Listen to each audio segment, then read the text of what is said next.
Welcome everybody. Fine. Today our topic is marketing management के बारे में हमने लास्ट टाइम भी बोला था. आज हम थोड़ा सा एक चीज़ इसको डिस्कस करेंगे कि मार्केटिंग बेसिकली होती क्या है. ठीक है, फिर हम मैनेजमेंट की बात करेंगे. First of all we should understand what is marketing actually और क्यों हमें मार्केटिंग पढ़नी है. What is the reason behind of it. ठीक है, मैं आपको ऐसे समझाऊंगा. मैं एक ऐसा कंसेप्ट बताऊंगा आपको जिससे आपको ये समझ आएगा कि why we have to go for the marketing. Usually marketing का मैंने कह दिया, अगर हम लेमैन की लैंग्वेज से देखेंगे तो लोग कहते हैं कि मतलब marketing is a selling activity. It's not a selling activity और marketing is called advertisement. No, marketing कहां से आती है. देखिए, अगर हम 100 साल पहले 50 साल पहले की बात करेंगे या 100 साल पहले की बात करेंगे या पुराने ज़माने की बात करेंगे, तब भी बाइंग एंड सेलिंग होती थी, तब भी सेलर्स होते थे, तब भी बायर्स होते थे. ठीक है, लेकिन एक चीज़ होता था उस टाइम, हम कहते थे seller is a king. Now we say buyer is a king. What is the difference. ये क्यों ये डिफरेंस आ गई जब पहले सेलर किंग था और अब हम बायर को किंग कहते हैं, और क्यों कहना भी है बायर को किंग. ठीक है, मोस्ट ऑफ द टाइम जब हम अपना बिजनेस स्टार्ट करते हैं वी थिंक कि भाई हम सेलर हैं, वी आर द किंग. ये यूजुअली एनवायरमेंट में हो रहा है, स्पेशली इन इंडिया या अनडेवलप्ड कंट्रीज में. जो सेलर्स होते हैं they think in this manner. जो एमएनसीज कॉर्पोरेशंस होती है, बड़ी बड़ी ऑर्गेनाइजेशंस होती है, वो थोड़ा सा डिफरेंटली सोचते हैं. वो सोचते हैं कि नहीं बायर इज द किंग. अब ये क्यों है, कोई सेलर किंग कहता है, कोई बायर किंग कहता है. जो पुराना सिस्टम था, जो बहुत 50-60 साल 70 साल, तो सेलर्स उस टाइम भी थे. इट वाज जो मार्केट होता था, मार्केट एक ऐसी चीज प्लेस होती है where buying and selling buying and selling takes place between buyer and the seller, जहां पे गुड्स एंड सर्विस का पोजीशन एक्सचेंज हो जाता है between buyer and the seller. वो होती है जगह. ठीक है, market can be called online भी मार्केट आजकल की होती है, ऑफलाइन भी होती है.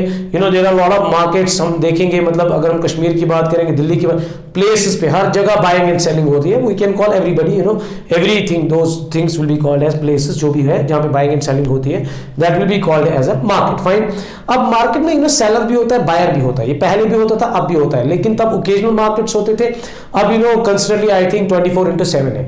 ऑनलाइन की बात करेंगे, there is a Myntra, Flipkart, Amazon, they are all online markets. वहां पे भी बाइंग एंड सेलिंग होती है. दैट्स आल्सो अ प्लेस, लेकिन इंटेंजिबल फॉर्म में है और 24/7 होती है. हम मार्केटिंग कहां से आ गई. देखिए, सेलर जो पहले था उसके पास जो प्रोडक्ट होता था, बायर को वो लेना होता था, क्योंकि वो एज्यूम करता था कि मतलब सबकी एक सिमिलर नीड है. ठीक है, लेकिन आहिस्ता आहिस्ता ग्लोबलाइजेशन हो गई. Because of globalisation technologies exchange हो गई, कल्चर्स चेंज हो गए, buying and selling cross the borders हो गई, जिसकी वजह से क्या हो गया, सेलर्स बहुत बढ़ गए. जब सेलर एक था, बायर के पास ऑप्शन खाली एक ही था, लेकिन जब सेलर्स बहुत आ गए, बायर के पास भी ऑप्शंस बहुत आ गए. That is the tricky point. ये बड़ा ही इंपॉर्टेंट चीज आपको समझना है कि पहले मैं आपको ऐसे बताऊं, मार्केटिंग से पहले हमें पहले मार्केट को अंडरस्टैंड करना है. मार्केट में सेलर्स होते हैं and as well as buyers होते हैं. ठीक, तो आप लोगों को पता होगा, जब भी हमें मार्केटिंग पढ़नी है, आपको अपने आप को आज के बाद एज्यूम करना है that you are a seller और you can say you are a marketer. Seller पहले एक था, ठीक है, और बायर्स तब भी बहुत थे. ठीक, और इनके पास ज्यादा ऑप्शन नहीं होता था, जो सेलर देता था वही बायर्स लेते थे. ठीक है, लेकिन बिकॉज ऑफ द ग्लोबलाइजेशन और क्रॉस बॉर्डर ट्रेड्स हो गई, टेक्नोलॉजीज एक्सचेंज हो गई, बहुत सारा शफल हो गया और सेलर्स भी बढ़ गए. जब सेलर्स बहुत सारे बढ़ गए, इस बायर के पास ऑप्शन आ गए. अब सेलर्स बहुत है. देखिए, पहले बैग एक बेचता था, अब बैग बहुत सारे बेचते हैं. पहले रेडीमेड क्लोथिंग मतलब एक बंदा बेचता था या 2 बंदे बेचते, अब बहुत सारे बेचते हैं. पहले नमक एक बंदा बेचता था, अब नमक बहुत सारे बंदे बेचते हैं. पहले फोन एक बंदा बेचता था, एक कंपनी एक ऑर्गेनाइजेशन बेचती थी, लेकिन अब बहुत सारे बाय. इसका मतलब यह है कि अब बायर के पास ऑप्शन आ गए. अब जब बायर के पास ऑप्शन हो गए आ गए, इट मींस बायर के पास अब अथॉरिटी है. अगर कोई सेलर उसके साथ सही तरीके से उसके नीड के अकॉर्डिंग कोई प्रोडक्ट उसको सेटिस्फाई नहीं करेगा, उसको वो गुड्स एंड सर्विस सेटिस्फाई नहीं करेंगे, तो buyer has a option. Buyer will move to the next seller, और अगर वो भी नहीं सेटिस्फाई कर रहा है, अनदर ठीक है, move to the next seller, वो दूसरे बाय सेलर के पास जाएगा.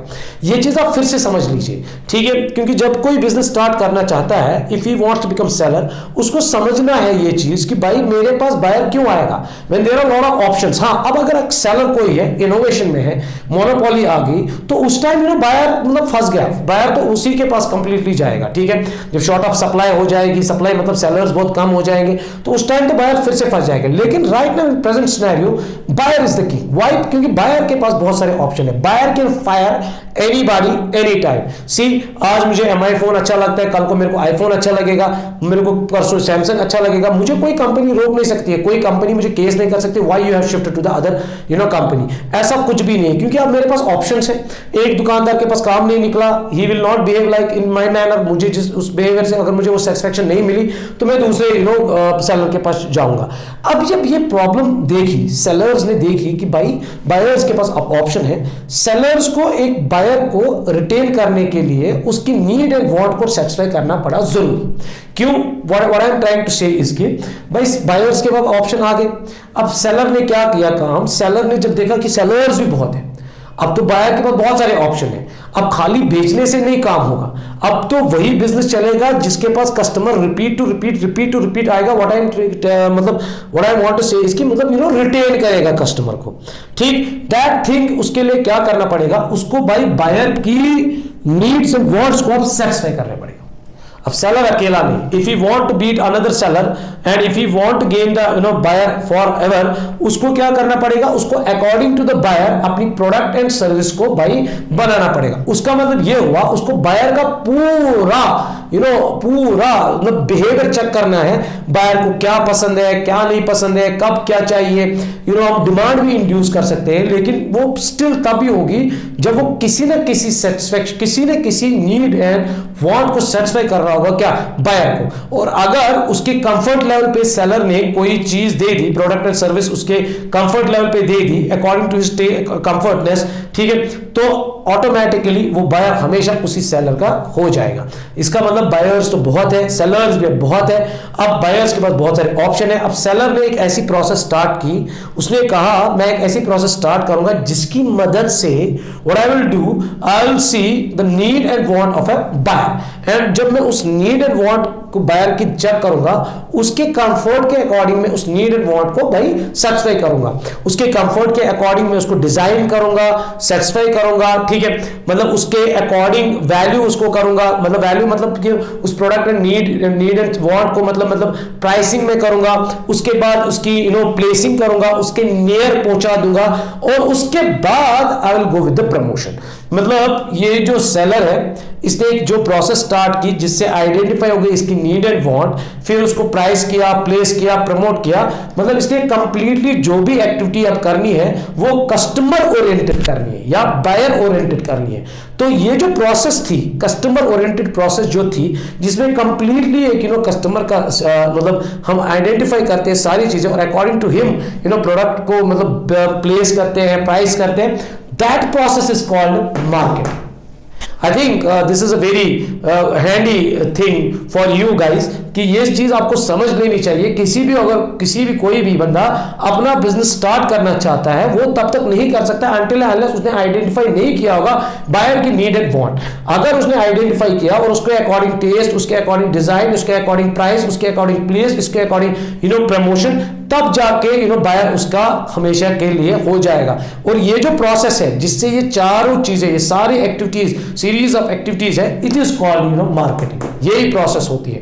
इस प्रोसेस को बोलते हैं सीरीज ऑफ एक्टिविटीज। इसमें पहली एक्टिविटी होती है कि कंज्यूमर के बिहेवियर को पता करो, कंज्यूमर के टेस्ट को पता करो, मतलब बायर के टेस्ट को पता करो, क्योंकि buyer has an option now buyer is king, buyer can fire anybody any time. कोई इसको केस नहीं कर सकता, मार नहीं सकता। लेकिन 50 years ago, 40 years ago, 30 years ago, 100 years ago, it was not like this। अब ये टोटल ही चेंज हो गया। अब टारगेट अप्रोच चलता है, ठीक है। अब वो बाद में डिस्कस करेंगे। I was giving a glimpse of marketing basically होती है, कैसी प्रोसेस है ये। It is completely an oriented process, customer oriented process. इसमें एक्सचेंज मैकेनिज्म होता है, ऑफर का कस्टमर को क्रिएट किया जाता है, उसकी नीड एंड वांट को सेटिस्फाई किया जाता है, फिर ऑफर क्रिएट किया जाता है, ठीक है।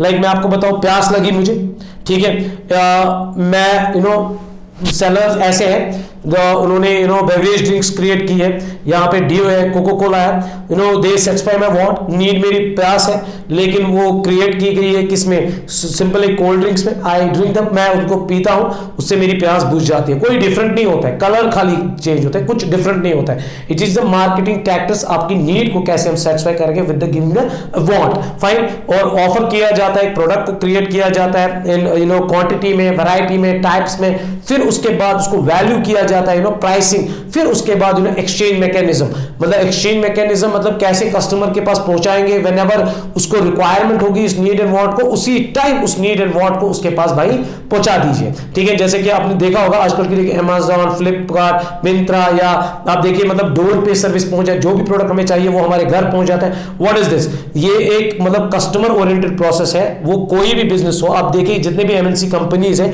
दे are playing a customer oriented process, customer को कोई तकलीफ ना दो भाई, कस्टमर के रिगार्डिंग सब बिजनेस जो भी है वो अकॉर्डिंग टू द कस्टमर होना चाहिए। मैं मतलब आप देखिए मतलब हमारी सेल आफ्टर सर्विस है, सेल आफ्टर सर्विस भी just because of the customer को सेटिस्फाई किया, पहले नहीं होता था, तो ये बहुत डिफिकल्ट होता था सर्विस लेना, लेकिन अब it's very easy, it's a common thing, जो सर्विस अब नहीं देगा उसके पास कस्टमर कभी नहीं जाएगा, कस्टमर कभी भी चेंज हो सकता है, ठीक है, उसका एक्सपीरियंस चेंज हो सकता है, तो हमेशा उसके एक्सपीरियंस को मतलब प्रेफरेंसेस को, टेस्ट्स को मतलब पूरी तरह देखना पड़ता है, उसको कन्वीनियंट तरीके से उसके पास प्रोडक्ट पहुंचाना पड़ता है। आई होप दिस मार्केटिंग जो मैंने यहाँ पे एक टॉपिक छेड़ दिया, this will definitely help all the people, general public जो भी है, जो भी अपना बिजनेस स्टार्ट करना चाहते हैं, तो वो इस मार्केटिंग मैनेजमेंट को यूज कर सकते हैं and they can go for their business. और वन मोर थिंग इज कि जब भी कोई बिजनेस अपना स्टार्ट करना चाहेगा, first of all ask one question to yourself, अपने आप को आप ये क्वेश्चन पूछा कीजिए कि भाई मेरे पास कस्टमर क्यों आएगा, what is this unique selling point, मेरे बिजनेस में ऐसा यूनिक सेलिंग पॉइंट क्या है जो रेस्ट ऑफ द इस इंडस्ट्री में जो बाकी बिजनेसेस के पास नहीं है। तो that's a very important thing, आपको जब भी आप बिजनेस स्टार्ट करेंगे आपको यूनिक सेलिंग पॉइंट क्रिएट करना पड़ेगा, जिसकी वजह से आपके पास बायर हमेशा आएगा, दूसरे बायर्स को छोड़ के आपके पास आएगा। Unique selling point is very very very important. वो अब कैसे होगा, that will be created with the help of marketing. जब हम कस्टमर के ऊपर पूरा फोकस लाएंगे, मार्केट रिसर्च करेंगे, ब्रेनस्टॉर्मिंग सेशंस क्रिएट करेंगे, जिससे हम एक कंज्यूमर का बिहेवियर पूरा कंप्लीटली पता करेंगे, और इसमें मार्केट असेसमेंट हो जाती है, वो भी हम आगे डिस्कस करेंगे। I hope this topic will definitely help all the people of Kashmir, all the people of India, anyone who wants to start his own business. Fine. Thank you very much.